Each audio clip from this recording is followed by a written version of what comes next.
Hi, this is Paisley, and I just wanted to add a quick intro to this podcast since while I was editing it, I realized that this is the 1-year anniversary of the first time the podcast aired.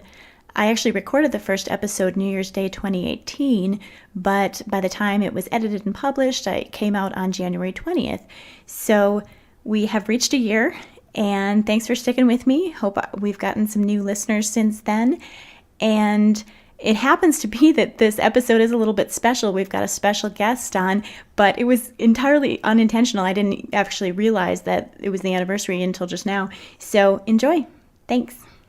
Hello and welcome to Team West Covina, a Crazy Ex-Girlfriend podcast.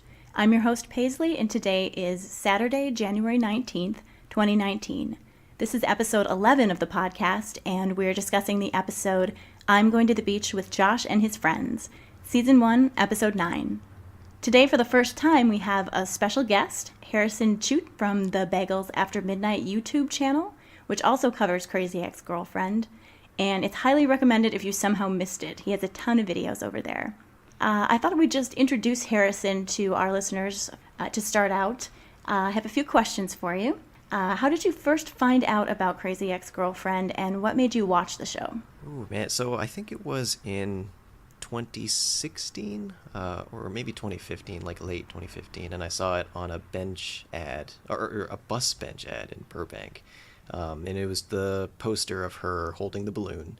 That's sort of iconic. I guess they only really made one poster for season 1, but it's the unfortunately yeah, and it doesn't give the best first impression, as I think a lot of people can attest to, and so I just thought, oh, that's just some weird thing. I didn't really watch the CW, so I didn't quite understand its original programming approach. Not that this is even characteristic of it generally, but I just thought, oh, that's not going to last. And then later I saw an article in Vanity Fair, so somebody must have linked it on Twitter, because I'm not necessarily a Vanity Fair reader, and it was called 13 Reasons We Love White Josh, Crazy Ex-Girlfriend's Adorable Evolved Bro. And this is an article from October 2016. And it just talks, it's one of those like slideshow articles that just you click and it gives you a new picture of why Joe, and a little caption saying like, oh, this is why, like, oh, he has like a strange, like they highlighted his line in episode 7, I think, about Josh's cargo shorts or something like that. And I thought that was funny. And, I think they probably mentioned that Josh Chan is this Asian love interest. And so, as an Asian guy, that definitely piqued my interest in that sort of shallow way. But it's, I watched Selfie. I don't know if anybody remembers that show on ABC with John Cho. I didn't see it, but I saw commercials for it, and I know it didn't last very long, but people had high hopes for it. It wasn't great. It had Karen Gillan and David Harewood, so it was actually a pretty good cast. But I ended up watching it just because of that, representation. But and so Crazy Ex-Girlfriend was like, you know what, I gave that a shot. I will give this a shot, and it was on Netflix. Yeah, that actually helped me a lot too. That's kind of where I found it first, even though I'd seen the commercials. Yeah, it's interesting that when you don't have too much representation, you end up kind of having to go with whatever you got, even if the material isn't great. But yeah, that's really interesting, and I don't hear a lot of people say they got into Crazy Ex-Girlfriend through White Josh. So, and so a lot of people know you from the Bagels After Midnight channel. What prompted you to make that? Ooh, so I've been podcasting since I believe 2010, and so I watch something and then I just have this sort of solipsistic desire to just express my opinions about it. But I was pretty much done with podcasting by the end of 2015 or 2016. I had done like 100 episodes of something, and I said, I'm done with podcasting and media criticism. And I watched Crazy Ex-Girlfriend, and I just couldn't get it out of my head. It was just so new and different and exciting, and the questions that I was asking myself and sort of working through in my mind were not the usual kinds of questions that I ever imagined I'd be interested in, like, who is Endgame, Greg or Josh? That's so that was so new to me, and so I just felt like oh, that's funny. Yeah, I know. It's not new to a lot of us. Right? Yeah. And so I just felt like I needed to channel that in the usual manner, and so I reached out to a friend and I was like, hey, do you want to start a podcast with me? I got an awesome title for it. I was very proud of the title, Bagels After Midnight, and she said, I haven't really seen the show. So I said, okay. I'll make some YouTube videos, and I think I'd made like one or two sort of, quote unquote video essays on a different channel about movies. So I was pretty much used to that, and I was very confident in my critical voice, I suppose. So it was sort of natural.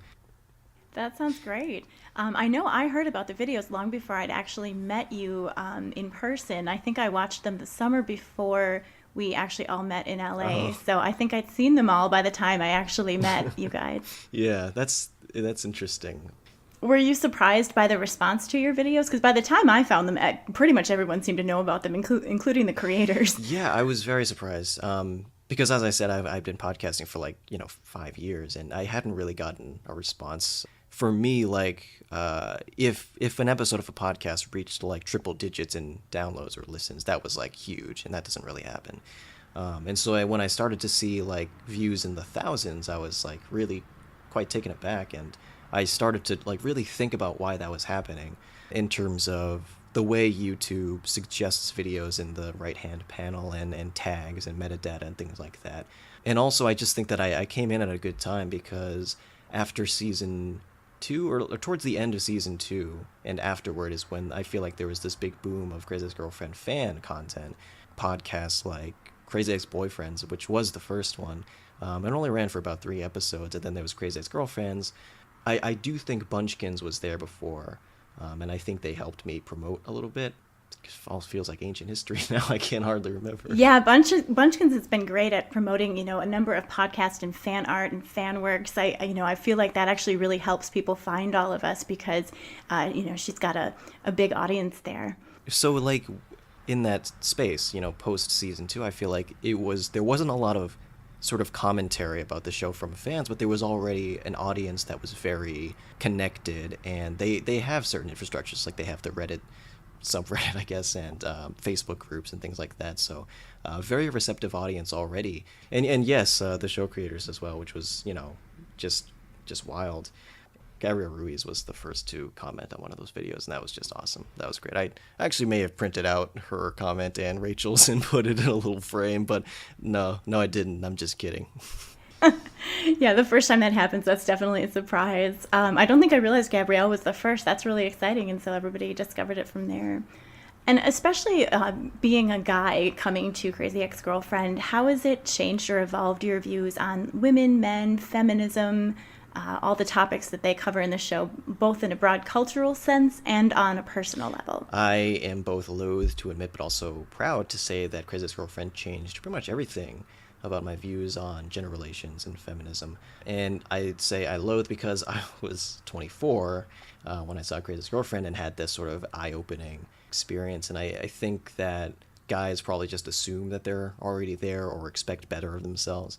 But it's great, actually, I think, in another sense, because this is a work of art that has that sort of educational power. And that was very exciting to me as an aspiring storyteller. To be able to see a woman's story from a woman's perspective, both behind the camera and in the text itself. I think I've always just said that beforehand, and sort of understood that as an academic concept of it would be better if women, or rather, it would be better if we paid more attention to women's stories. And, that would help us be better feminists as men. But to actually see and to actually work through those narratives, there's just a different approach to it. I mean, to make a sort of weird, gross analogy, it's like the way Patty Jenkins and Zack Snyder film Wonder Woman's body in Wonder Woman and Justice League. It's a different approach. It's a different lens. And with this show, there are just certain storylines that I would never think of, character behaviors that I have sort of not, or rather behaviors in people that I have let slip by my radar because I'm just not culturally attuned to see them almost. There's new voices here. And I guess I'm not really being specific, but just basically, it's changed so much, and that's why I'm so thankful for the show. Yeah, absolutely. And being that there are 2 female creators and, female show runners, and also, a lot of the writers are female, but they also, have some male writers as well. I think it's just a high percentage of women working on the show, and that definitely makes a huge difference, because you can have something that's about a woman, but it might be written by a man in other contexts. So this has been great for that. And when not doing Crazy Ex-Girlfriend stuff, what else is your world about, and where can people find you or your work online? Now, I would like to say that my life is entirely Crazy Ex-Girlfriend, because I am certainly somebody who appreciates that sort of devotion in podcasters and commentators, but this show was actually quite a departure for my interests. The podcast that I mentioned before that I quit was all about science fiction. And that's kind of where my headspace is at, which actually dovetailed pretty nicely with Crazy Ex-Girlfriend, because on the season 1 commentary, Aline Brosh McKenna points out that Rachel has a kind of mind for sci-fi. And I think that influence, or, broad sort of philosophical take on storytelling is evident in the show in terms of world building and things like that. And so, yeah, unfortunately with Bagels After Midnight, decidedly in the rear view, I've been podcasting again about science fiction and also general politics and social issues on questions we don't have answers with comic book expert Donovan Grant. And we recently did an episode with Paisley that went very well. And I'm also, like Paisley, a creative type, and so I've been dedicating as much free time as I can to writing sci-fi. So you can find me on delightfultides.com, although there's a dearth of content on there right now. But hopefully 2019 is the year that turns everything around, although you, Paisley, or as you know, that's what I said about last year, so who knows. I will put all of that in the show notes so people can find the links. And so with that, I think we can jump right into the episode. As I said, this is I'm Going to the Beach with Josh and His Friends. Very memorable episode. This one aired on January 25th, 2016. And it was written by Dan Greger and Doug Mand. So Dan Greger, Rachel Bloom's husband, of course. And it was directed by Kenny Ortega. And the IMDb synopsis says, attempting to cozy up to Josh's friends, Rebecca rents a party bus for a trip to the beach. Meanwhile, Paula becomes fed up with Rebecca, Daryl decides to crash the party, and Rebecca's web of lies begin to unravel. And as always, there's a spoiler warning. We may be discussing plot points from any episode that's aired so far. There are actually some interesting connections back to season 4 here. So beginning of the episode, we see Rebecca at the movie called Cancer Crew. She's coming out alone. I was kind of wondering if anybody knows if the Cancer Crew is spoofing any real movies. I feel like we've seen that kind of trope before, but I'm not a big movie buff, so I don't know if that is, if there are specific movies they might be parroting there. It's been a while that I've seen season 1, of course, now that we're mired in the 4th, and I'd forgotten just kind of how edgy the comedy used to be. I don't know if it's necessarily the same in that regard, but I was like, God, that's really kind of right on the edge there. I mean, it's really funny, but like the idea that, just the line that the unseen character says, thank you, Cancer, for bringing us all together. It's kind of brilliant and also kind of cringy, but I feel like it's a nice spoof on like that sort of like, I don't know, almost like 90s era like friendship movies with Freddie Prinze Jr. or something. Yeah, it was great. I hadn't paid that much attention to it until I rewatched it. But we see Rebecca come out, and we can tell, she's all alone. She's just been to the movies by herself, and there's all these people who went with other people, friends, relationships, all of that. I don't know if any of you guys, any of our listeners, go to the movies alone. I have done it in past years, and I've kind of gotten used to it, actually. It's you might feel a little weird starting out because our society isn't. They don't really know how to approach that sometimes, as far as somebody going to the movies alone or eating at a restaurant alone. I've even had to go to conventions alone at certain points or conferences. But sometimes you just get into a period where you won't get to do anything if you don't get comfortable doing it alone. Sometimes people can come with you, sometimes they can't. Or you might have an interest that is totally different from your friends. And if you want to do it, you've kind of got to take the initiative. Harrison, have you ever had experience with that, going places alone? When I was younger, I would never go to the movie theater alone, probably mostly because of logistics. Just like before I could drive, it would, I don't know, I would never ask my parents to just take me to the movies or something like that. I'd always call up a friend, hey, you want to go see The Dark Knight again, I guess? But now as an adult, and also I moved away, like far, far away, so I had to kind of make new friends, and I'm cool with it. I love going to the movie theaters alone, but it is always kind of awkward walking out and just feeling like everybody's kind of looking at you, kind of like, what's this guy doing alone? Yeah, definitely. Or especially if it's like a premiere night or something, it's like the first night. But I actually have to say, I do kind of have fun going to the movies alone sometimes too, because sometimes you really just want to go see a movie, then go back and, get back to whatever you were doing. Whereas if you've got a friend with you, then, it ends up being a whole social afternoon. But yeah, it can be fun for sure. But Rebecca is obviously having a hard time with it, especially when she sees Josh's crew has also gone to this movie, but in a big group. And as they're sitting around talking, we see that Greg already feels differently from his friends. He's suggesting they go to the Getty Museum in LA instead of the beach this year, but everyone overrules him. And we can see that Greg is kind of starting to outgrow them in some ways. He's known these guys since high school, and Greg wants to grow more than these other people do. They seem more content where they're at. Yeah, which is, right there in his suggestion, the Getty in LA, like, why? Yeah, Rebecca would probably go with him, but she'd be the only one. And the guys ask, what was that after Valencia invites Rebecca to the beach? And it feels like kind of a classic example of how many guys don't recognize female frenemies or the kind of interactions that girls might have with each other. Mm-hmm. It's kind of similar to when Greg asked, why are their voices so high when Valencia and Rebecca were interacting in the grocery store in episode 2. And this time they know something is strange and out of character, but they can't quite figure out what or where Valencia's motives lie. They're just a little suspicious of it. Yeah, that's a really good point. I never really thought about that in terms of like what the purpose of their sort of not understanding was. I just figured it was for the audience benefit. And then again, I am a guy, so I was just like, oh yeah, why are they doing that? But it's pretty evident. Yeah, and have you ever seen examples of female frenemies in your own life? Have you seen guys be frenemies with each other? My younger sister had a lot of drama throughout high school and even college with frenemies. And, that's pretty rough. Like, I didn't have a lot of drama with my friends. It was kind of just like a probably traditional, like, you have these close friends and then you just sort of drift away over the years. There was really only one person who it actually came to drama, and that was it. And then we just went our separate ways, and it was like awkward. But no, among my like limited stable of female friends post college, I guess, I never really got like she would talk about her other friends and be like, oh, I don't know if we're still buddies, but it never quite got to where there was that sort of like Shakespearean scheming. That's very interesting to me. Yeah, that's one of the rough parts of being a girl, that's for sure. So you felt that you've been in these sorts of situations? Yeah, and it kind of ebbs and flows, and it's difficult because you're trying to navigate not just that relationship, but also, all of the other friendships that connect all of you together. But we actually have a whole song about frenemies. Women gotta stick together.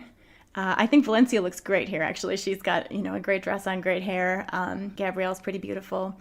I liked the song fine the first time, but I feel like I'm actually enjoying it and appreciating it even more on rewatches. It's kind of this wonderful tongue-in-cheek song. And it goes back to a lot of the things we talked about when covering Josh's ex-girlfriend is really cool. Valencia just doesn't know how to have female friends. She's used to girls being jealous of her or competing with her. And she kind of expects to have to be protective and defensive when it comes to her relationship with Josh. So often this kind of makes her come off like a bitch. And while she does have that side in her completely independently of Josh, she's also not wrong that dating a guy that's popular in high school, there's always that possibility that she could lose him. So I don't know if you're familiar at all with the band Paramore, but the lead singer, Hayley Williams, they have a song called Misery Business, which is all about like competing for a guy, and like she calls the other girl a whore, and this was like 2006 or something. And in her recent tour, she's like, yeah, we're just not going to do that song anymore. Like, it just hasn't aged.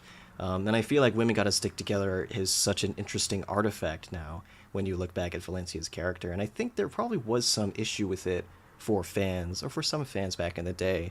I don't know necessarily because of the text of the song itself, because it's just so obviously satirical, but I think it's kind of that like undue hatred toward Valencia that it might cultivate in the viewer, like, oh my god, what a bitch, like I don't want to be wallowing in that energy. But I think that I just feel like this one might have been a little bit contentious, but I've always really liked it.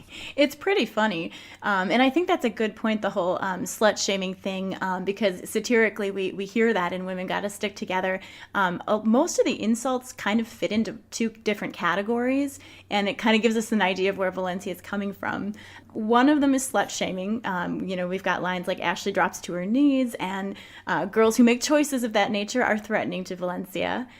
She implies Caitlyn has STDs, probably because Valencia believes she sleeps with a higher number of people than average, and that's also threatening to her. And then turning two friends against each other by outing that one slept with the other's boyfriend. So trying to get society to shun the girl because she fears her own boyfriend cheating. So we definitely hear a lot of that. And the other category is surrounding beauty and appearance. She's always criticizing those who aren't tall and thin like her. We also know from the Thanksgiving episode that Valencia has been starving herself since 1998. And at the end of the song, she actually puts the two categories together, calling them all fat sluts. But it is interesting because it kind of, if you really look at it, you can see where Valencia's insecurities are coming from. It's one of those two things that seem to make her uncomfortable. Yeah, and it's interesting that plot-wise, this song is sort of, springboarded by this encounter with Rebecca. And so, how, in what ways is she threatened by Rebecca? Because I feel like, I don't know, like everybody's always talking about how beautiful Valencia is, but you don't really get a lot of that sort of Walla Walla for Rebecca. So I feel like, what is it exactly? What maybe Rebecca is sort of this new kind of woman in a way, that she can't really be called a fat slut, that she's not really competing on that level. She is this sort of pure child who is coming forth, and you can't really figure her out. Like, she's very enigmatic, of course, because she's lying to everybody, and I think every character kind of has a sense for that, except for Josh. And so this episode is definitely her trying to figure that out. Yeah, for sure. And you see a lot of foils where if Valencia has the beauty thing that Rebecca doesn't quite feel she lives up to as far as body type and body image. But then Rebecca being so smart and going to Harvard, that really blows Valencia out of the water because she hasn't really had to deal with that directly in a woman before, from what we can tell. And the other interesting thing is that we now know Valencia's backstory with Father Bra. Yes. And I think it's kind of interesting. Maybe part of the reason she was so afraid of losing Josh was because she was projecting her own affair onto him, thinking that if she were moved to cheat on Josh, he could be moved to cheat on her. And in a weird way, it would be karma. And Valencia is superstitious, as we see with her takes on ghosts and seances. Right. But I feel like, sort of counter to that, there's always this sort of righteousness of anybody's love story that, like, well, if you're meant to be, then you are meant to be. So it wouldn't really be comeuppance if you end up with whoever you're supposed to be with. And that's certainly something Rebecca shares in. Yeah, definitely. Valencia and Father Bra, they were actually very compelling. They sold that pretty well in season 4. I really liked that.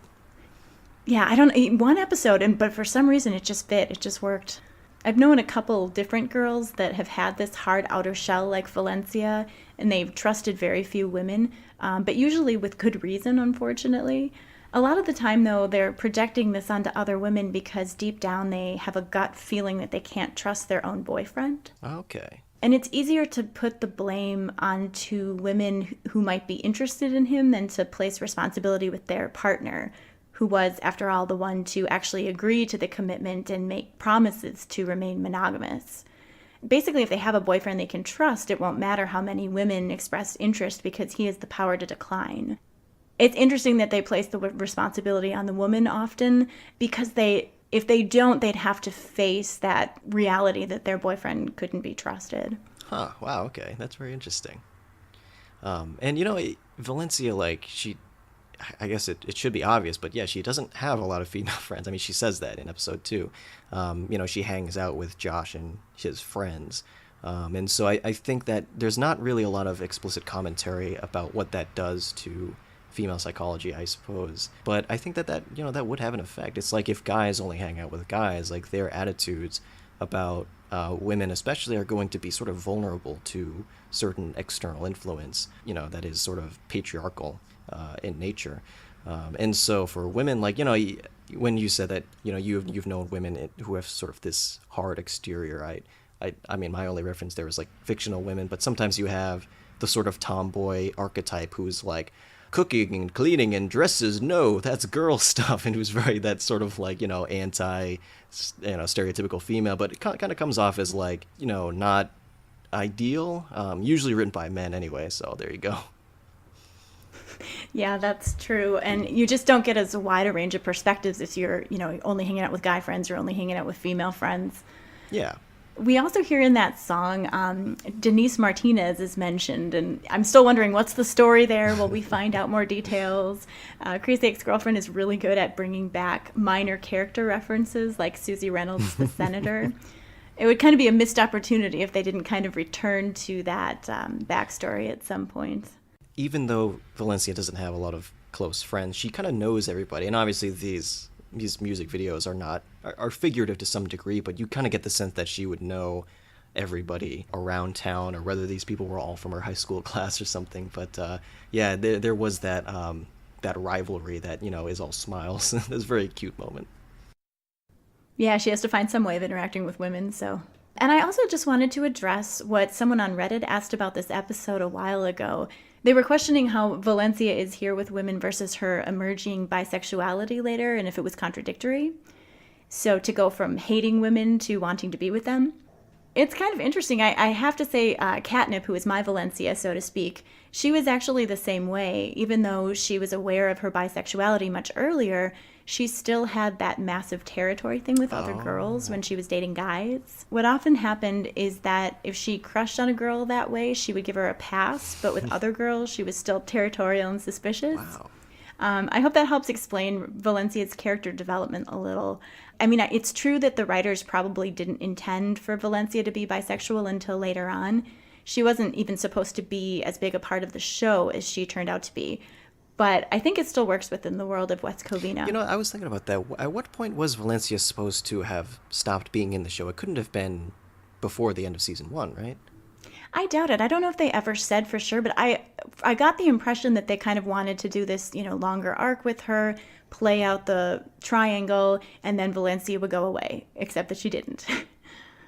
I mean, it is kind of interesting to go back and kind of think about all these quasi-retcons. I don't know about the bisexuality one. I think that still holds up. But with Hector, I mean, there's a moment where Valencia, she says, let's have Rebecca come on, and Hector, contradicts her, and he's like, no, we can't do that. And I was like, whoa, Hector, like, careful. But they hadn't quite decided what that relationship would be yet.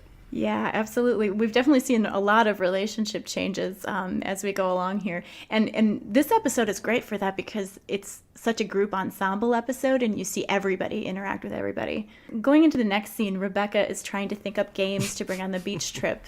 Scrabble, Mad Libs, Boggle, Sudoku, Fraction, flashcards. Is that even a game? Apparently it is to her.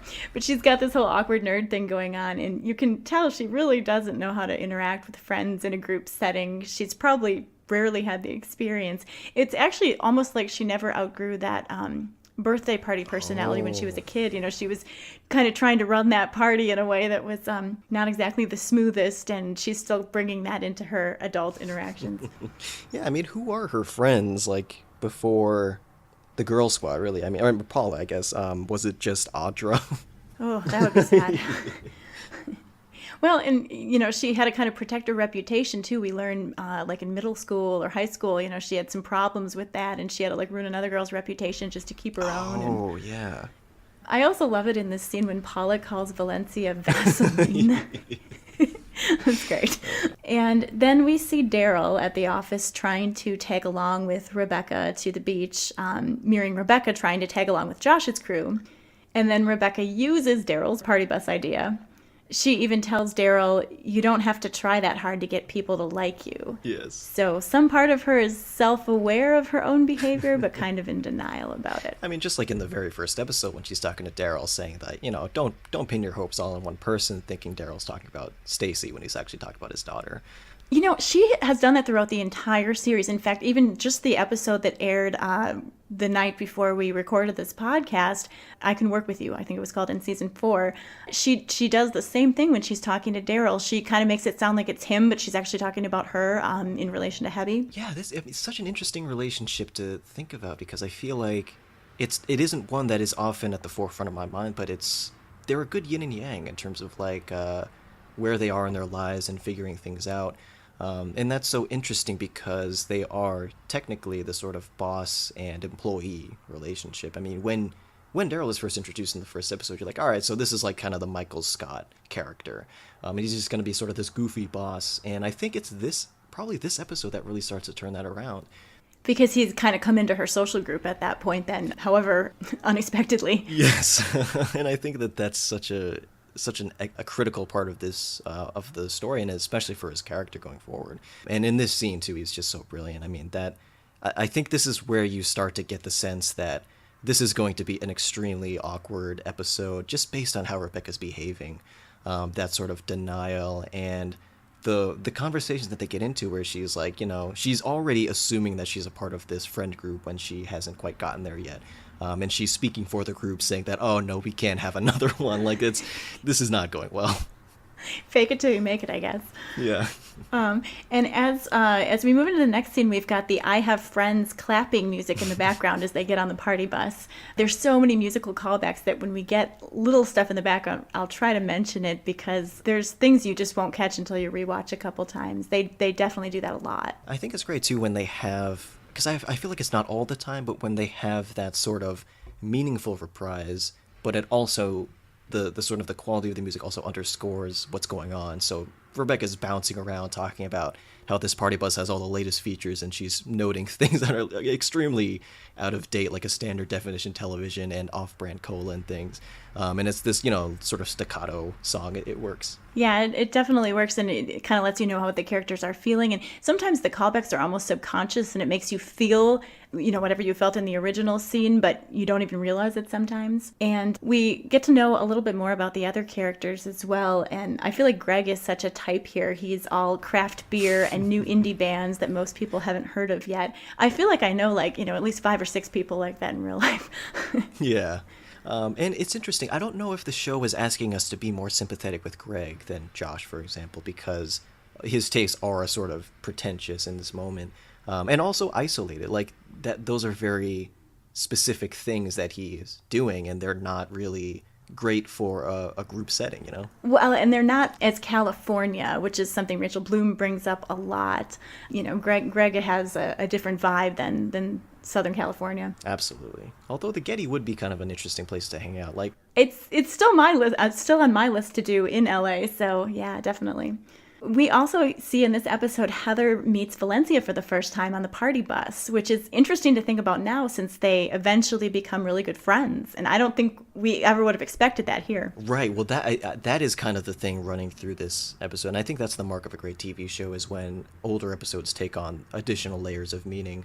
And for here, like with so many of the relationships, it's so interesting to think about how they change along certain stratified lines that like Heather is Rebecca's ally, she's not just her friend. And so this new girl is like, now we're going, like by the very metrics laid down by Women Gotta Stick Together, Heather and Valencia cannot be friends because there's just certain almost political lines that you can't cross.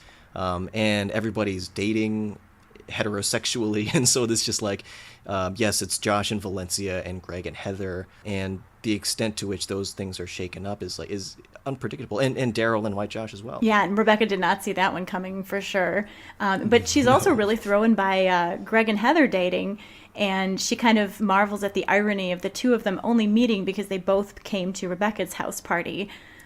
But at the same time, it's not really ironic at all. It does feel more contrived because Greg just followed Rebecca's lead in trying to date the friend of the girl he really wants to date. Rebecca tried to date Greg, the friend of the guy she really wants to date. So it's kind of funny that he judged her for doing it because he ended up doing exactly the same thing. Well, I think if they had pushed on this moment a little bit more, it might have strained at our ability to empathize with Rebecca because she is sort of shocked because she's not the center of his world anymore, in a way that we sort of read into Josh's character in season 1, that he sort of maintains these two relationships. And now Greg is slipping away, and not only is he doing that, he's doing with a person who gets him more so, or seems to, or that they are more compatible because they're just so distant from the sort of sunny California lifestyle. Yeah, that's so true. It's not that he doesn't like Heather, but there were other things going on subconsciously, which is made clear when Heather calls him out still having feelings for Rebecca later on. So then we move over to Y Joe, and we learn that he was a fat kid growing up, and this apparently shaped his experiences later. I do know some people who went through that same thing, and they have a different perspective on life than those who've never gone through that. But it also seems to go hand in hand with bullying. I'm not sure if it's specifically being overweight or if it's just that he got bullied for it and he knows how that feels, and so he approaches people differently in his everyday life, or if it really is like a body image thing as well that he dealt with because he was a very different body type as a kid. Yeah, and it's interesting. I mean, this scene is interesting, I think, both for the character but also for Rebecca. I mean, for White Josh, like, that really explains why he's so easygoing. He's already had to go through probably the darkest time in his life, and he's come out as a survivor of that. And it's interesting because you hear me say that and it sounds sort of after school, especially.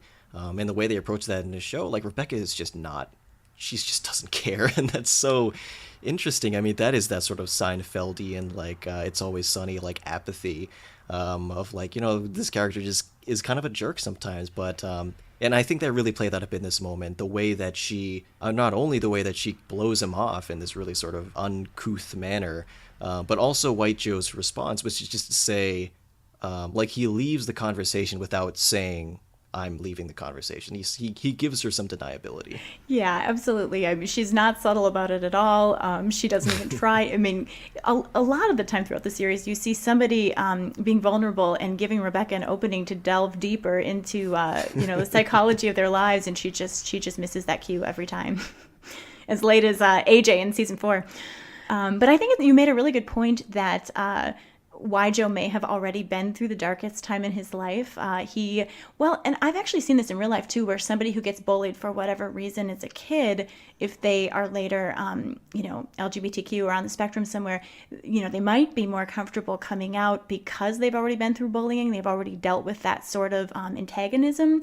And because we do see that Y Joe is very comfortable in his sexuality, and he tells Daryl later on straight up that he's not going to hide. He's open with his relationships. And this is actually the episode where Daryl meets White Josh for the first time. And I think it's funny that Daryl was already a fan of him because apparently White Josh was a trainer at his gym. It's just such a great exchange here. I mean, I love when he says, that's Josh Wilson, and Rebecca says, no, his name is White Josh. Like, she's just That's so true.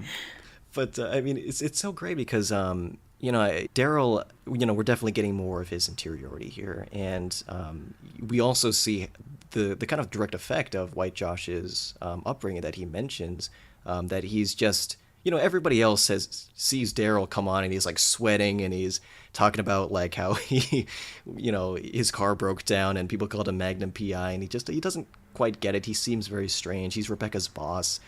He's an older guy. He's got bean dip, very specific choice of food there. There's no chips around or anything. But White Josh didn't see any of that. But, even if he did, you kind of get the impression that he might have just had the same reaction of like, oh, a new guy is on, great. Like, let's have a conversation. Yeah, definitely, which is so refreshing. So, Rebecca's a little thrown. Josh is also a little thrown here. He's kind of stunned and unsettled by the fact that Rebecca and Greg hooked up as soon as she moved to town, and neither one of them ever mentioned it to him. Meanwhile, Greg points out that Josh never told them he dated Rebecca at camp years ago. So in both cases, Rebecca is a secret, more or less, for different reasons. And she has to keep pretending that she only has platonic feelings for Josh in the meantime. And then the other guys she tries to date don't do anything for her. It's such a terrible feeling for all of your partners to keep you a secret to some extent, even if it's for wildly different reasons. The seemingly carefree, effortless, out in the open relationship that Josh and Valencia have, that's completely foreign to Rebecca. We know she was a huge secret when it came to Robert, too, and she and Nathaniel were a secret later on. Rebecca, who hopes to get even a morsel of the validation other people get by being in these public, official relationships, ends up getting cast as the secret over and over again. In her case, perhaps this is because when this played out in her parents' relationship, the woman who was the secret, quote-unquote, won. She wound up with Silas in the end. So maybe Rebecca has a subconscious impression that she needs to play that role, at least at first, in order to win the guy in question. Oh, very interesting. I mean, the way I approach that is sort of metatextual in terms of I've watched a lot of contemporary television going into Crazy Ex-Girlfriend, like Breaking Bad, Dexter, Mad Men, Homeland, the first season, and the thread that sort of ties all those shows together is that there's a main character, a white guy, who has a secret, and he can't let that secret get out. And I just thought that was so strange that all these TV shows would sort of share that. And Crazy Ex-Girlfriend kind of does too, but for me going in, I was like, oh, well, that's just, TV characters have to have secrets that are revealed over time. But I think there's a stronger textual backing for that here because, especially looking back now, after season 3, like, Rebecca almost doesn't have any more secrets left. And, when I say that, it almost sounds like, is that kind of violating? Are there certain, she's been so open, but that hasn't always been up to her. So yeah, I'd be curious to see what what do you think about that? Like, is it okay for her to have secrets, or is it better that she gets these things out? I think it's always, coming back to striking that balance, because when we first meet her, I mean, she's even keeping secrets from Paula, who is someone, she should be able to trust and open up with and believe that Paula has her best interest at heart. But then by the time we get to season 4, we actually see her being so open. She's even, talking about putting her jail picture up on dating sites and things like that. And sometimes, then she's just shooting herself in the foot. Not to say that she wouldn't have that conversation eventually, but it's knowing when to reveal secrets that I think is really important in building that relationship and letting them get to know you as a person before you divulge, maybe not the most flattering aspects of yourself. It's not saying that you won't ever divulge them, but it's making sure that you do them at the right time so that people don't see that as their first impression. Yeah, and as you were mentioning before, there's definitely a sort of internal aspect to her own relationship to these secrets, and what does that mean for her psychology? Is it really healthy to keep these things from other people?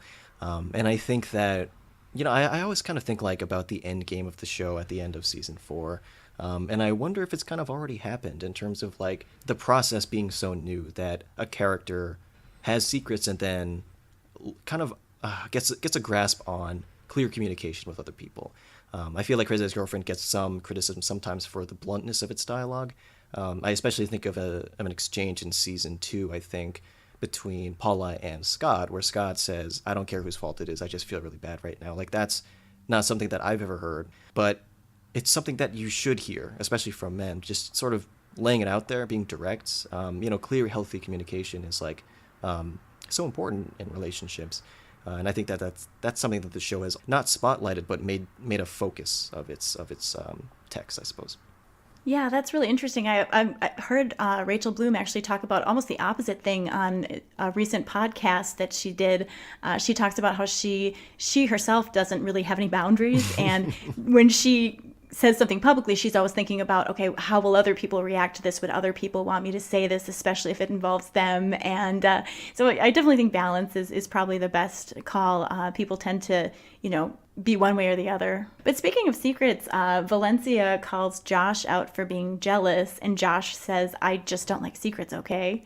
I'm like, sure, buddy. He's the one who was trying to keep his camp relationship with Rebecca on the down low. And interestingly, Josh is much more focused on his ongoing underlying competition with Greg. He says, "Greg, so above it all. I'm Greg. I'm better than everybody else. I read books and listen to the talking radio station." I love that line. And Josh seems to feel that Greg is a snob, and it appears to hit him in a sensitive spot, causing Josh to feel badly about his own intelligent level, like he could never live up to Greg in that way. Similar to Valencia and Rebecca, just maybe not to such an extreme level. And Greg later confirms all this by calling Josh dumb. So being around Greg seems to make Josh feel badly about himself and vice versa. And Greg sees Josh as the guy who gets all the girls, and if he could win over a girl that Josh had been with, it would validate him in a new way.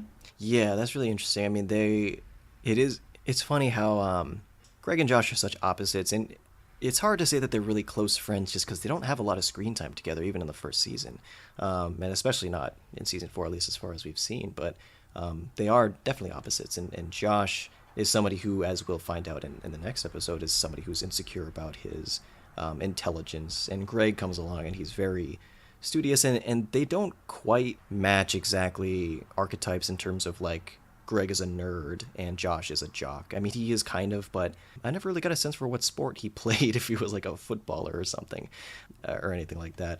Oh, that's a good question. Yeah. I guess we're not sure. I guess he was like the dance captain, so that's almost like a really progressive kind of jock, I guess. Oh, yeah, for sure. But he definitely was. Greg, I mean, he's talked about sort of masculinity before in Settle For Me and things like that. And here's this guy who is, sort of, I mean, you can't say traditionally handsome, but in the sort of logic of the show, certainly. And getting all the girls, and yeah, I mean, that's just a recipe for disaster. And their conflict definitely, it doesn't come out of nowhere. Yeah, it's definitely been building up. And it's interesting that the girls attribute the arguments to the guys fighting over Rebecca, while the guys attribute it to the competition and rivalry and resentment that they have with each other. I mean, it's plausible to me that this has been going on with Josh and Greg ever since they grew up together. It seems like the competition between them drives both guys to go after Rebecca, perhaps with more motivation than they otherwise would have. Josh is basically with Valencia, but then he gets all into Twitter when he finds out that that Greg has some history there too. We know that Rebecca's projecting onto Josh, but what are Josh and Greg projecting onto Rebecca? It's kind of like whoever she picks is the top dog in the friend group or something.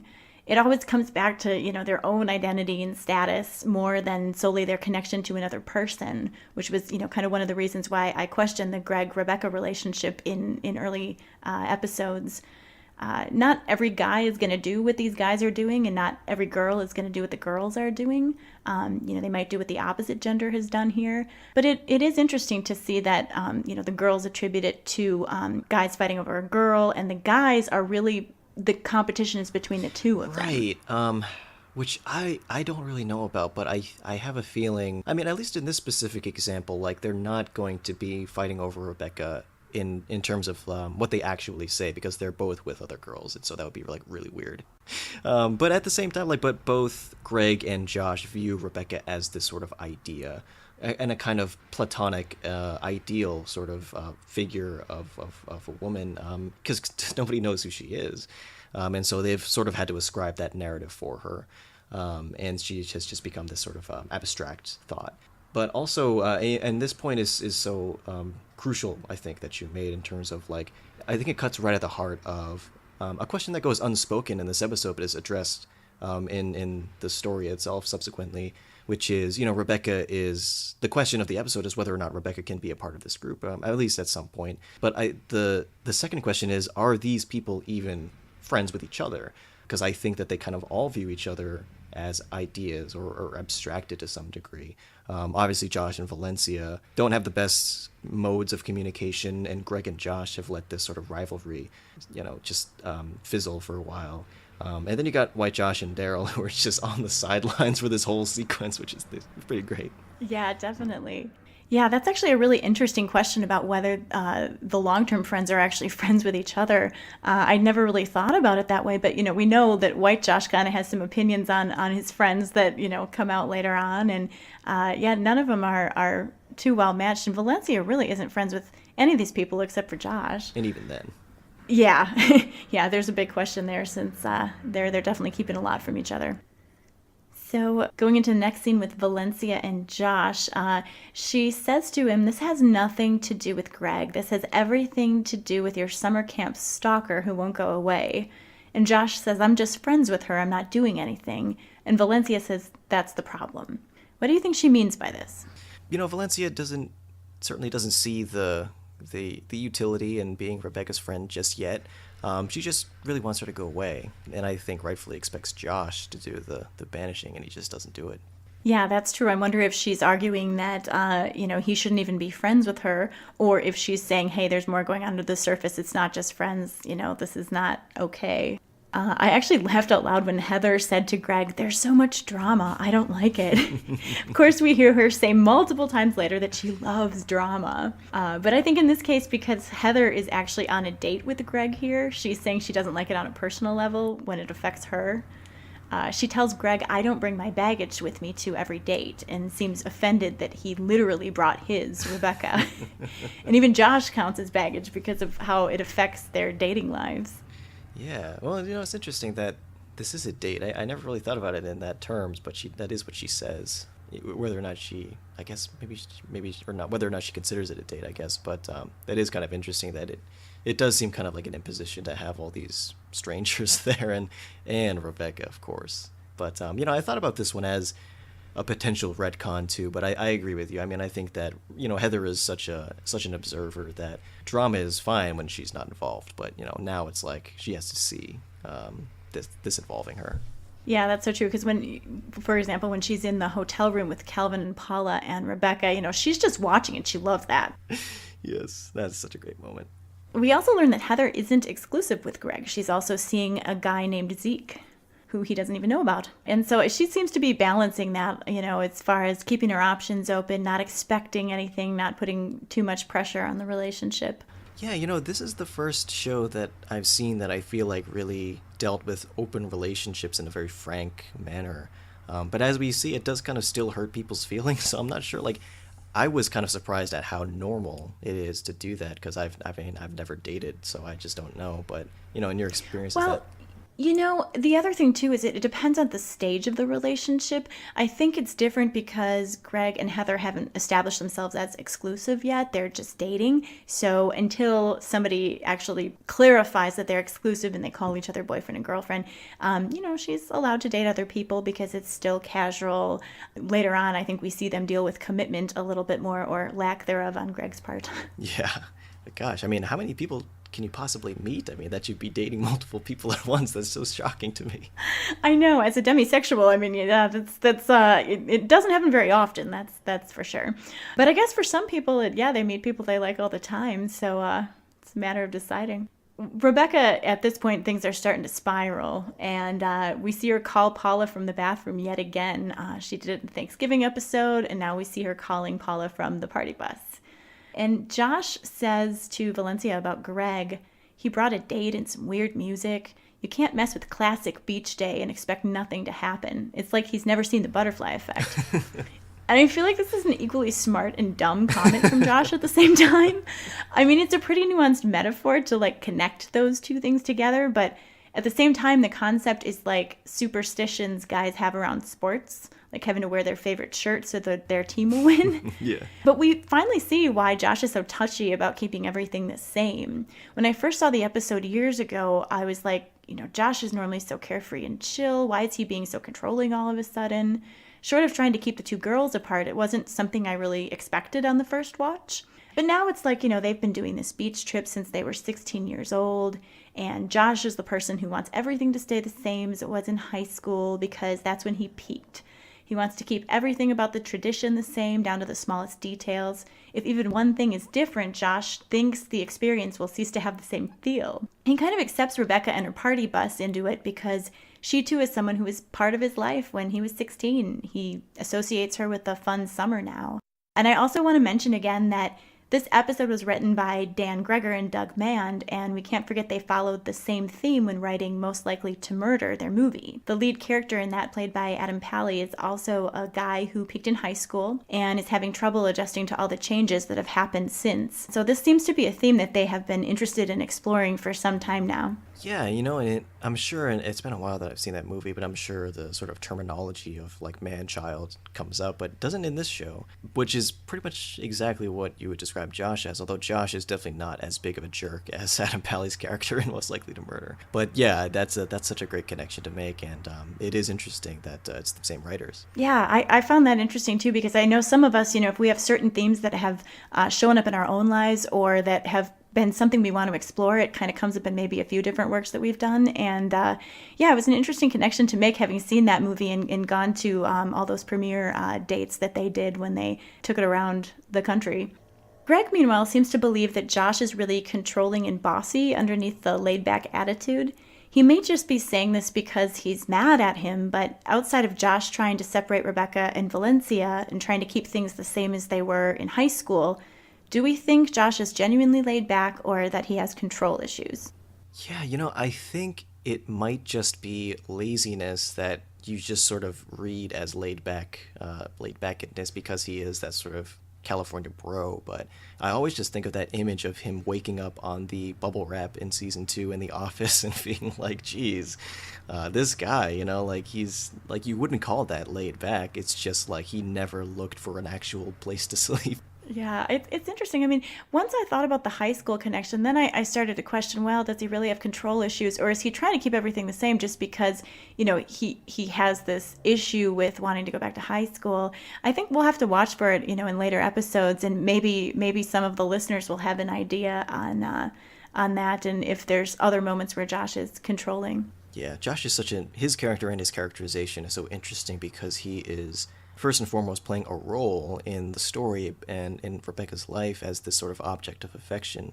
But he breaks away from that, or more so Rebecca does. And so where does that leave him? I feel like maybe more so than any other character, his characterization has been sort of the most spotty, which is unfortunate, but I think if you sort of go over it with a fine-tooth comb, if that's the phrase, Yeah, actually, for me, I think it was Nathaniel was the patchiest as far as like consistency of character and things like that. With Josh, I think a lot of it was projection because, first Rebecca was doing the projection, but Josh, unlike a lot of other people, he actually seemed to buy into the projection that, she had of him. Like he actually kind of liked how she saw him. Yeah. And, whether or not he could actually live up to it, he really appreciated where she was coming from.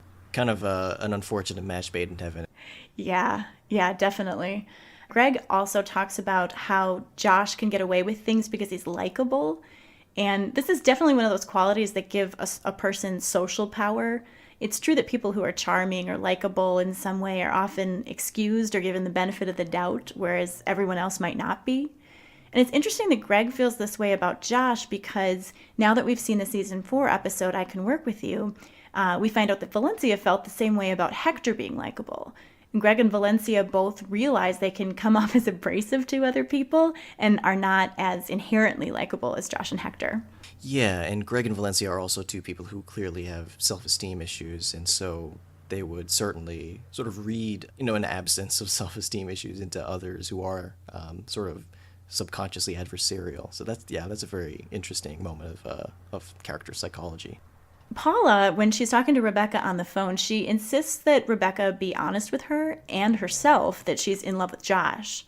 Being in denial just isn't helping. I think it's good that Paula stood firm on this because she can't help Rebecca if Rebecca isn't open about how she's truly feeling. Rebecca's been trying to stay upbeat and knows that admitting the worst will open up a wound that will let the pain in. But at the same time, it'll be a relief, like ceasing to hold her breath, to come clean with Paula and actually be able to talk about how she's really feeling. Yeah, I was kind of thinking about where this might have come from with the character of Paula in terms of her arc, because, this is episode 9, and we might not remember, but this was after the winter break, I believe, for season 1. And the way that episode 8 ends on California Christmas time, you don't really get a great sense of where characters are because they're just all together singing this really happy song. And so like with Paula, like she had just gone above and beyond the Call of Duty to cover for Rebecca's lies, pretending to be the British Jew with her mother. She didn't seem too upset about that, but I think that would definitely be like a kind of final straw. Yeah, that's true because, she already knows Rebecca's lying to her mom. To see her lying to herself, I think that's one step too far. And interestingly, Valencia says that Greg and Josh have never fought like this until today, even though they've been friends since kindergarten. And she indicates that Rebecca is the reason. So do we believe that this is new or that Josh and Greg have had issues for some time? And then the guys make up so fast. Is this real or not real? My opinion is that just because they haven't fought about it doesn't mean that it hasn't been boiling under the surface. I've often seen guys be bad at confrontation, actually less likely to confront someone about an issue than girls. It's unlikely they would have directly talked about it before until Rebecca brought it to a head. But this is also one of those good effects that Rebecca's had on the West Covinians. Greg and Josh needed to get it out in the open. And now that we've seen the interactions, or rather lack thereof, between Josh and Greg since Greg returned to West Covina in season 4, it seems like there's definite history that needs to be cleared up because they haven't really spoken to each other at this point in season 4, and I would not be at all surprised if they have a talk or address these issues before the series ends. Yeah, I'd be really curious to see where, if at all, if they address that, because they are supposed to be this sort of a very specific type of friendship too, which is that sort of childhood. Well, we've just been friends forever because we were around each other our entire lives, and they do genuinely seem upset, or at least Josh does, when Greg leaves in the beginning of season 2. But yeah, I mean, I would definitely agree with you. I think that this is, they've always had issues. They just probably have never fought about it. And that is absolutely consistent with my experience.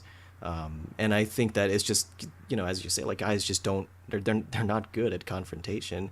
And yet they always believe that, there's that sort of mythology about the difference between guys and girls, that guys will like fight each other with their fists and girls will like, scheme, when in fact, no, I mean, guys just won't talk about that. I think they'll probably try to pass it off like, oh, that's no big deal, whatever, I'm cool. And that's really not great at all. Yeah, I feel like even in relationships, like a lot of the time the girl is the one to do the confronting, even if it's not pushy or anything. Like she'll be the one to bring up an issue or something like that. It's common anyway. Yes, she'll bring up the issue and then the guy will minimize and say it's not really an issue and, gaslight. Yeah, unfortunately that happens way too often. So at this point, we've had so many things happen in this episode already, and then we get to the point where it's like, oh, Daryl, why did he open his mouth?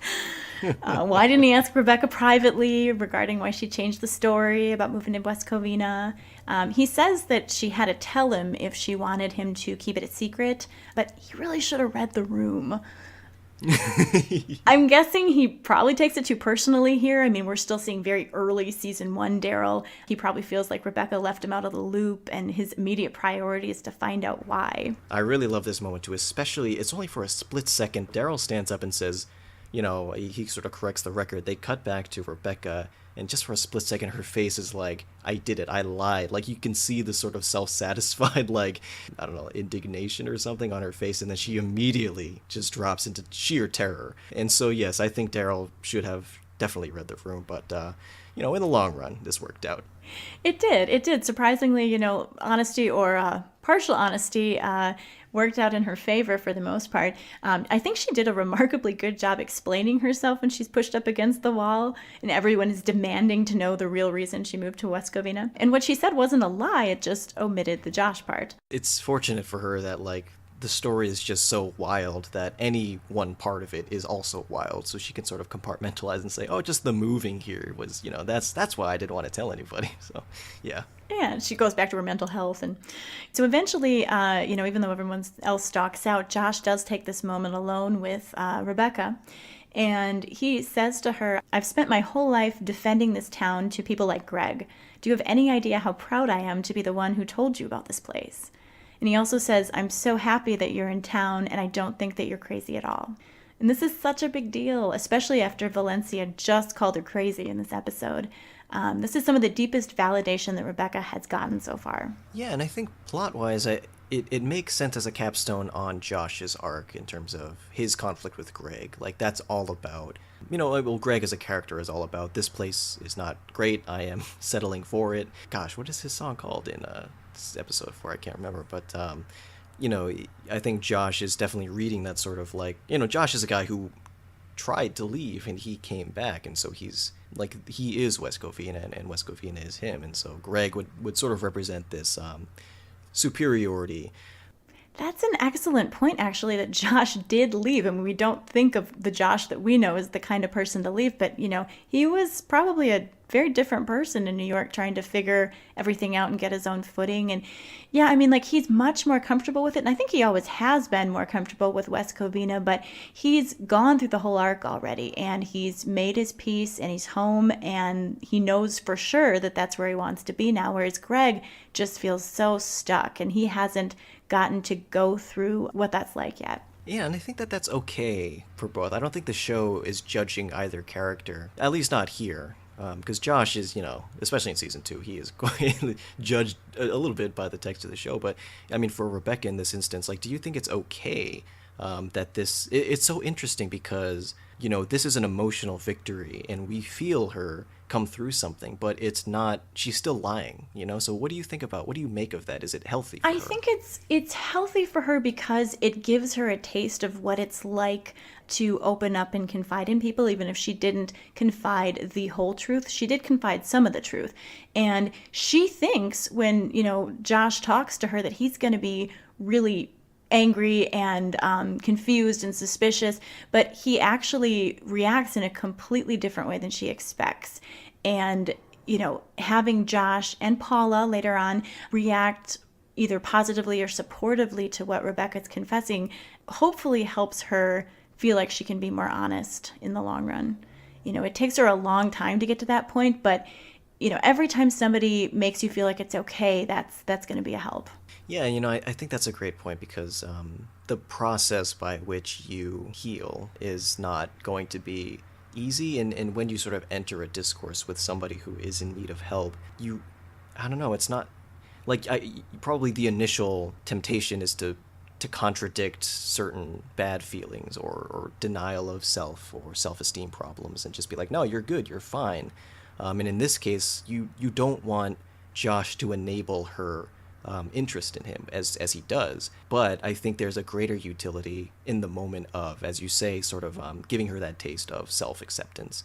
And so, it's just an indication that this is going to be a process and she's going to have to, like, ideally, there is a path by which this is the beginning and she learns to accept herself. But obviously, that's not how it goes.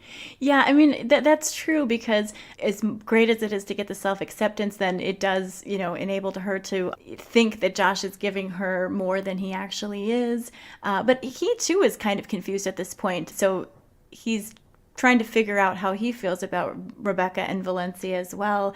And as great as it is what he said to her, he also tells Rebecca to keep this convo between us. So he's going right back to the secrets. But then at the end, we see Rebecca admit to Paula that she loves Josh, and Paula hugs her because she knows how painful it is to feel that way. And that is just such a great moment between the two best friends. They really get each other there. Yeah, and it's interesting to think about. I mean, this is episode 9. It was so drawn out that she was keeping this from Paula, even though Paula is...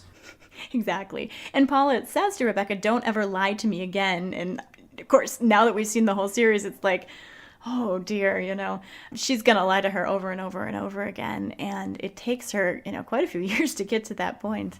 It's interesting. That was the breaking point for them at the end of season 3, I think, when they were in White Feather arguing. But there was also, when I think about like the epic Paula Rebecca arguments, there was also the one in the middle of season 2 with the squad party. And that was more of a matter of like Rebecca just not being attentive, which, I don't know, is sort of similar to lying, but yeah. Yeah, I mean, the one in second season, I think it was a little bit of an age thing, which was never a problem with Rebecca and Paula. But when you bring all these other girls in, especially because, I don't think they've really had, that age gap in friendships before. But they really did work it out in the end. But the lying one is so intensely between the two of them. And Rebecca and Paula and the rest of the Friendtopia is kind of why friendships in this show are just so much more compelling to me than romantic relationships, because that to me is, I think I saw something on Twitter recently where somebody was talking about the way that Americans express love versus in other countries, and that we really only have one kind. I mean, there's familial and also romantic, but you don't have women friends as a guy and stuff, and as an adult you don't really make friends. And that's unfortunate because I think that you need to be able to express yourself in all these different ways. And also, Crazy Ex-Girlfriend to me is so much about the production of a community and a society. And that to me hinges more on friendships, because obviously not everybody's going to be in a relationship, or not all of them at once. But they're all going to be friends, as we see with Nathaniel in the most recent aired episode. And the process by which that happens is always fascinating. Yeah, absolutely. I mean, friendships theoretically, and it doesn't always work out this way, but theoretically they would be more consistent than relationships, because you never know if you're going to break up, or there's normally more contention within relationships, and those really good friends will be with you, hopefully for decades, and they'll see you through plenty of relationships. But Yeah, it's true that American society doesn't necessarily value that as much, and the relationship always kind of takes priority. But I think emotionally, you can have just as deep a bond, with a best friend as you would with a partner. Yeah, and this show kind of blurs those lines anyway, in terms of like, can Rebecca and Greg be friends when they're not dating, and all that kind of stuff. Now, are we going to explore that or not? Yeah. We'll have to see where it goes. We don't know yet. But at the end of this episode, we've got that nice little tag with Hector, and I think it's hilarious that he missed the beach trip because he was sleeping for 15 hours. And if this hadn't happened, he would have met Heather here on the party bus. But he would have met her as the girl that Greg was dating, which would be a very, very different experience. Yeah. Speaking of the butterfly effect, I wonder if that would have, ruptured their potential. I mean, can you remember the first time they actually meet? Because I can't. Oh, that's a really good question. I remember them talking at the, Rebecca's failed wedding, but I'm trying to think if they met before that, because the girls started hanging out in season 2. But Hector, was Hector around that much? Gosh, yeah, I don't know. I don't think so. She already was saying she was listening to his podcast at that wedding. Right, yeah. She must, she knew of him. Maybe she met him before that. But, yeah, at this point, I do think it's different, though, because, if he comes in and he knows, well, you'd think it would be different because he sees that Greg has already dated Heather. He might feel a little weird about dating her, too. But Josh and Greg are already dealing with that, so why not Hector? Well, there is that sort of interesting, they give verbiage to the idea of, relationship as almost ownership, in terms of, you already channed all over her. Well, you Gregged her. That, I wonder what you think about that, in terms of, is dating that sort of, is there, where does that sort of possession exist in those lines? Yeah, that's a really good question, and I think it really depends. I'm going to go relative on this one. It really depends on the kinds of relationships that all these people had with each other. And I think that differs in situations because, you can have a relationship where, they weren't really that into each other and, getting upset about somebody else dating that person. Well, if you guys weren't supposed to be together and you don't have the strong connection, maybe you got to let it go. But then if you've got somebody who's just devastated over someone and thought they were the love of their lives, and then, somebody else real close to them ends up, that gets a little harder. I think it just depends on the situation and how everyone feels and the timing of it all. I think with Greg and Josh, neither of them had something established with Rebecca at this point. Not really. Josh was technically her boyfriend for a couple months, but that was a very long time ago. And so neither one of them really has a quote-unquote claim to her at this point. And I think that's maybe what's making them a little twitchy under the surface. Yeah, absolutely. That's more territory stuff, with Valencia and her girl frenemies, and Greg and Josh with Rebecca. It's interesting. Yeah, and I think that's part of what makes the episode so cringeworthy. This is one of the top most cringeworthy episodes, I think, if you poll the fans. This one comes up all the time. One of my favorites. I'm really glad that you invited me on to talk about it, because just watching it again was such a joy. This is probably the episode that I've watched the most. It's one of the older ones for sure, but so it's just been around for longer. But I loved it as soon as I saw it, and it certainly holds up because it's a bottle episode. But what's interesting here is that, and maybe this is the case in other shows, but Rebecca provides the bottle because she steals the party bus from Daryl, and she puts all these people in this confined space and doesn't, certainly through no fault, you can't really fault her for not anticipating the conflicts that have been brewing all along, but she does sort of jumpstart the conflicts by going onto that pole and giving a rather skilled performance. That was actually a body double. Have you seen the pictures from that? Yeah, which is interesting. I can tell now because the hair is different. That's the only detail that's really different. Yeah, I didn't know that until more recently. I think the first time I saw the episode, I had no idea. I assumed it was Rachel. But yeah, they got somebody to fill in for her there. Oh gosh, that is, talk about cringy. That is laidback stuff. It's like, oh God. Yeah, for everyone on the bus. Yes, the reaction shots are just priceless. So, what a way to end. We've reached the end of the episode analysis. I'm going to go on and do some of the different segments after this, but I want to say a huge thank you to Harrison Chute from Bagels After Midnight for guesting on Team West Covina. And thank you for having me. Absolutely. This was so much fun. And remind people of where they can find you one more time. Yes. QNoAnswers.com for my primary podcast. I guess you can also follow me on Twitter @HarrisonChute. Great. Well, thank you so much. Thank you. If you'd like to support the podcast, you can do so at patreon.com/Team West Covina. You can do so for as little as $2 a month or make a one-time donation. There are different tiers, and the tiers have different rewards as well. So head on over there and check it out. If you're able to leave a review for the podcast, that's equally helpful. Just get on your podcast app of choice and leave a few stars, drop a few sentences, let me know what you think. It really does help us gain a lot more listeners. So next we're going to take a look at the different segments on Team West Covina. The first one is Who Done It, which is how many times Rebecca initiates plans to get Josh and how many times Paula instigates them. In this one, Rebecca pole dances for Josh's attention, and that's pretty much it as far as either one of them instigating on their terms. So in this episode, Rebecca initiates once, Paula initiates 0, and the total so far is Rebecca has initiated 11 times and Paula's initiated 7. So Rebecca's still a ways ahead at this point. Our Ring of Fire segment talks about the fire reference in each episode. In this one, Daryl says that some people in a car flipped a lit cigarette at him and he caught it.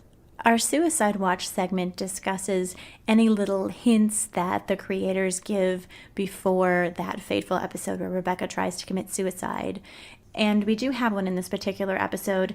Daryl says about his bean dip, "If you people don't eat this, I'm going to kill myself." And we see throughout this whole episode that Daryl's paralleling with Rebecca in a number of ways. Our Booze Clues segment takes a look at the indications that Greg is an alcoholic early on before it was officially talked about in the show. In this episode, Greg criticizes the party bus, and Rebecca shoots back with, "There's lots of stuff on there you'll like alcohol." At this point, none of Greg's friends really see it as a problem or an issue yet. They just sort of tease him about it. In our Nailed It segment, we take a look at the color of Rebecca's nail polish and how it indicates the emotions she's going through at the moment. In this episode, she famously wears bright yellow nail polish all throughout. We don't see her do this very often, and in this case, it seems to signify just beachiness, as far as the yellow goes, but also that extreme over-the-top kind of behavior that we see her exhibit here. She really wants to be noticed, and this is the kind of nail polish that stands out more than the average. Our Music Notes segment takes a look at the song parodies and what they're based on or inspired by. Our first song of the episode is Women Gotta Stick Together, and it's great how they take cliche song phrases like women gotta stick together and women have the power to make a change and then juxtapose it with frenemies bullshit, and the combination is just so brilliant. According to Rachel Bloom on the Spotify commentary, they wanted to originally do a song called Women Are Not My Sisters, Women Are Not My Friends, which was more of a Disney villain type song, but apparently it wasn't funny, it was too on the nose. And Rachel confirms that Valencia is acting this way out of fear. She's thinking of women as threats, and in Rachel's opinion, that's not the right move, even though she was right about Rebecca. Our second song is the West Covina Reprise. Originally, the episode was going to have people in separate cars rather than a party bus, which is hard to picture. I kind of wonder how it would have played out with them not all in the same place. And it wasn't even going to be the episode where Rebecca admitted she loved Josh. Apparently, it just happened organically and worked really well.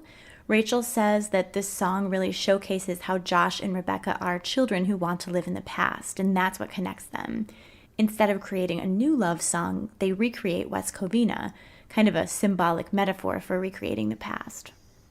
So we have a couple main themes in this episode, first one being frenemies.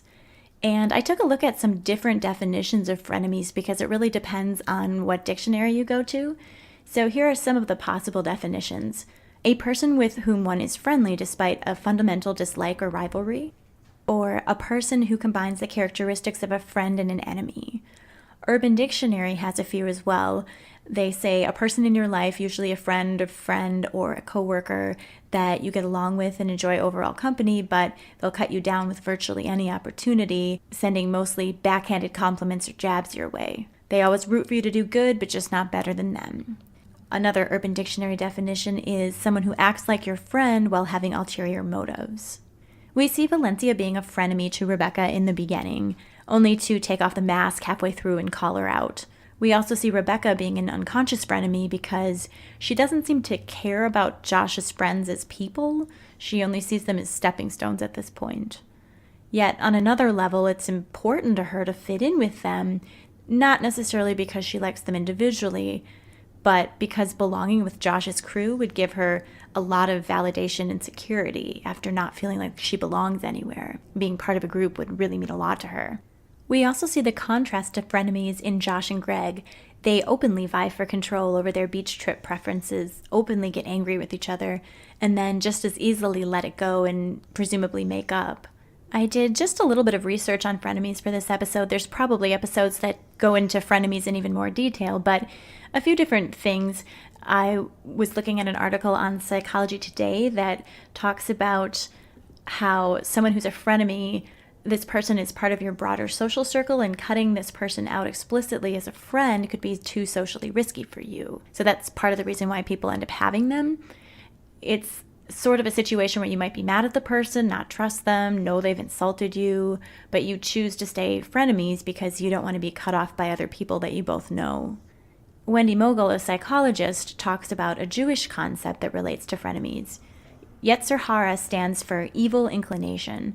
The rabbis say without it there would be no marriages, no cities built, and no innovation, because it's also a source of creativity, the juice that fuels our engines. There's a beautiful Talmudic story that says if you poke the Yetzer hara's eyes out, there will be no fresh eggs. It's a strange metaphor, but it means that without it there will be no novelty or invention. And this kind of makes me think of Rebecca and Audra Levine, how their mothers pushed them to compete, and this did, for better or worse, make them successful people in terms of career and finances. It kind of sounds like frenemies might jar people out of their complacency. The Science of People website discusses ambivalent relationships, which frenemies falls under that category. So it's not out and out toxic, obvious, negative connections. It's somewhere in between. And they say ambivalent relationships cause the most emotional strain, take the most energy, and are the most toxic. So we're talking about people who sometimes support you, and hanging out with them is sometimes fun, but sometimes it's draining. You don't always know where you stand with this type of person. They can be excited for you, but also jealous of you. And the Science of People goes on to say, psychologist Bert Uccino found that the more ambivalent relationships you have, the more likely you are to have higher rates of depression, stress, and dissatisfaction in your life. The interesting thing is, while they were discussing this in the context of frenemies, it also applies to Rebecca's relationship with Josh.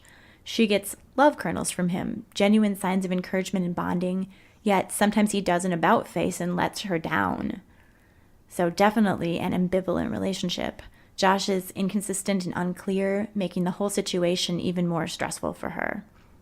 The second theme that comes up in this episode, we kind of circle back around to that fitting in versus belonging that we discussed on a previous podcast episode. Rebecca is trying so hard, too hard to fit in, and it's the farthest thing from organically belonging. She's different from Josh and his crew. It's kind of just the nature of things. And the process of fitting in can be awkward and cringeworthy, as we painfully see here. Meanwhile, Josh wants Greg to fit in with his version of what the group should be, and pressures him to do so. He's even offended by the kind of beer Greg wants to bring. Although the reason for wanting Greg to fit in is because Josh believes Greg comes off as, quote, better than everyone else, which clearly makes Josh feel insecure and bothered. If you ever wanted to demonstrate why fitting in is not worth it, just show the world this episode pretty much. So our poll question from last episode was, who did you relate to the most in the California Christmas Time episode? And 0% said Heather, 25% said Josh, 25% said Rebecca, and 50% said Greg.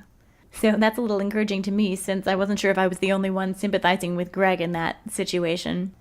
And this time around, I asked our guest, Harrison, to contribute a poll question. So he'd like to know, where would you take friends on a group hang?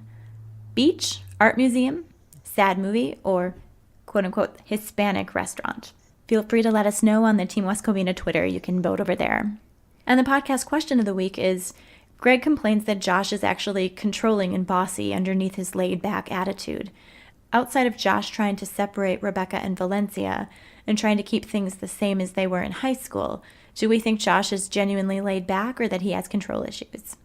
You can participate in the discussion or reach out to the podcast on Facebook, Twitter, or Instagram, all under Team West Covina. You can also email me at paisley.podcasts@gmail.com. And thank you guys so much for listening, and we'll see you next time.